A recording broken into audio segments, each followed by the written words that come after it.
Hi guys, welcome back to Reading the Decades with me, and today I have a very quick book haul.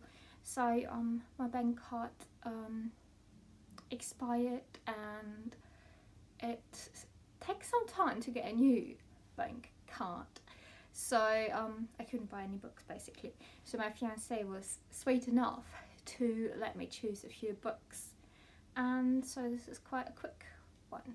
I'm so thankful, so thank you very much. I'm taking a bit of a step back from filming book hauls because, and this is also what pops up here and there again, and I think I have the same thoughts on it. When you buy books, you can't really tell a lot about them. You can't say what you liked about them. You can only tell how you got into them basically, and so it's not really valuable content. It's basically only showing a product. But so far I've read 4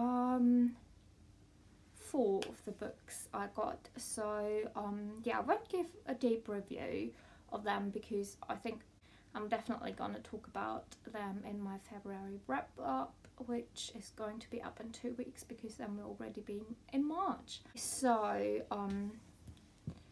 what I decided to pick up is The Memory Police by Yoko Agawa. I just discovered Japanese literature and Japanese authors for me, and this was on my wish list for quite a while. This is kind of inspired by The Thought Police in 1984 by George Orwell, and this is set on an unnamed island, and it's about a society who gradually loses objects in their life, and it progresses so far that they start to lose also the memory of those objects. So it's not only that the objects disappear, they also start to lose memories of those objects, or how to interact with a certain object, so as if it never basically existed.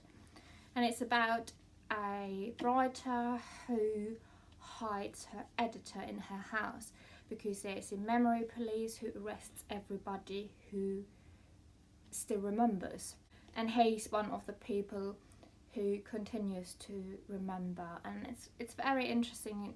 I absolutely loved the idea of this. I can really recommend it, and I'll talk about it a bit more in depth in my wrap up, I think. Going well with this is 1984 by George Orwell. I've never read this one before. It's obviously a modern classic and huge in pop culture. Like, there's several different references in other works to this story.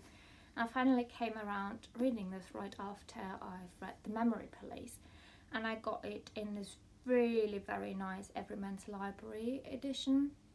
It took me a while to decide and settle on a copy I wanted, but I think I start to collect the Everyman's Library edition because they're quite nice. They look all very nice together. They have red and black spines. They are quite high quality, and what I really liked with this one was that it gave a really good introduction to the story, to George Orwell's life.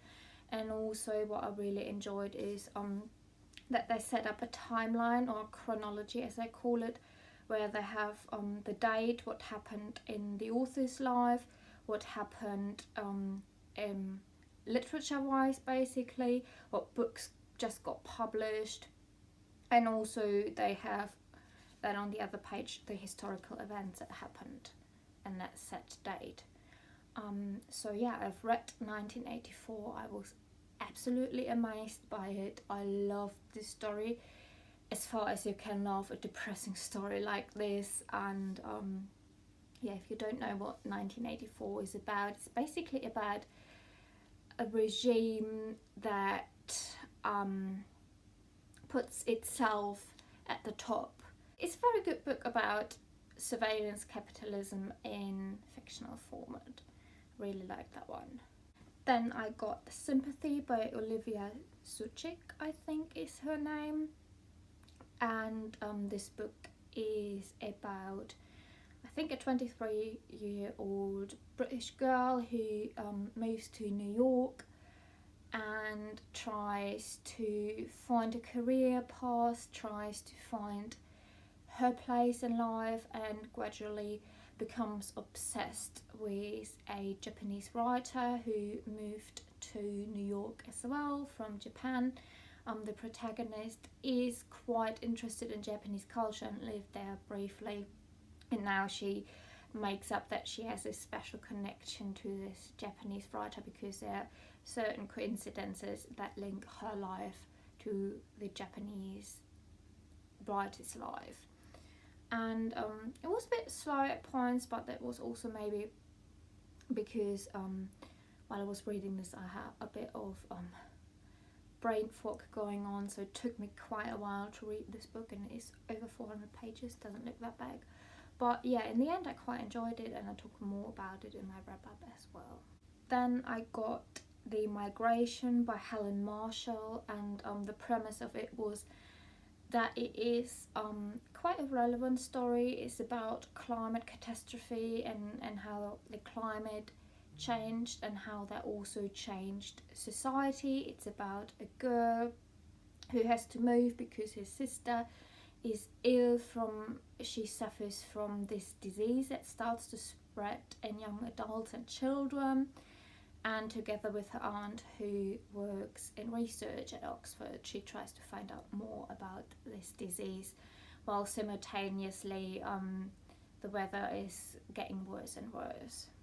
Then the other books I haven't read yet. I got Elena Ferrante's My Brilliant Friend, which is the first book in her Neapolitan novels, and this has been around for so many years now, and I've always been mildly interested in it, but I think lots of people focus on her just for those Neapolitan novels, and I actually got more interested in her other works, and she's coming out with a new book, I think in June or July. They had this on Amazon for really cheap. I think it was £3, so I decided because of that I get it. And I'm not really sure what it is about. I only know it's basically a family saga, where I'm always a bit hesitant to use the word saga. I think it's about a girl who grows up in 1950s Italy, and it follows her life story, and this is all what I know about it. I also know that there is a teleseries, I think, and I've only seen the movie tie-in cover so far in the shops, and I really wanted to get this original cover, so yeah, I decided to pick this up for £3, and I plan on reading this very soon. Then a book that was kind of I bought it kind of on a whim, or I decided to get it kind of on a whim. I've seen it on Instagram just randomly while browsing book photos, and I'm currently working on a new novel project, and I think the book I got can kind of give me some background information or some additional information to what I want to write about, and if not, it is still about a topic that I'm interested in. It is Bruce Berger's A Desert Harvest, new and selected essays. This book is really pretty. It is about, well, it's basically essays about the American desert and about the landscape in Arizona, and oh yeah, it's about the landscape in the American Southwest, so mainly about the desert. I'm really intrigued by that. I want to place my novel in this kind of environment, so I thought it would be quite interesting to read some essays on that landscape and that geography. And also, to my luck, that is on Amazon for £2, so yeah, basically I had to get it straight away because you can't pass it up for £2 when it is, I think, £20 when it is not on sale. So I'm very excited for this one as well. And today is Valentine's Day, and I got another surprise. Well, not really a surprise, because I could choose the book I wanted for Valentine's Day from my fiance, and I got Bird by Anne Lamott, which is a book about writing it live, as it states here. Basically, it is one of the most prolific books about writing. It came out in 1994, I believe. Canongate Books just came out with this edition this year, and I really like how Canongate lay out their canon classics, I think those editions are called. I have several others, I think, at least one of this. And yeah, I already started reading the introduction of foreword, so this is a book I'm currently reading, and I'm gonna tell you more about this in my wrap-up as well. So this is my very quick book haul, but I think this is a really good selection, and what I've read so far I've really enjoyed, so at least I could talk about half of the books I've shown you today in this book haul. And I've also shown you the books despite not having read all of them, because I think there are quite a selection you might be interested in, because they're not, despite 1984 and Elena Ferrante's book, they're quite a selection that isn't well talked about on YouTube. I think I've never seen any of these books before on YouTube, so yeah, maybe you're interested in them and check them out for yourself. And if you want to wait, in 2 weeks I'm going to upload my February wrap-up where I talk a bit more in depth about them. Until then, happy reading.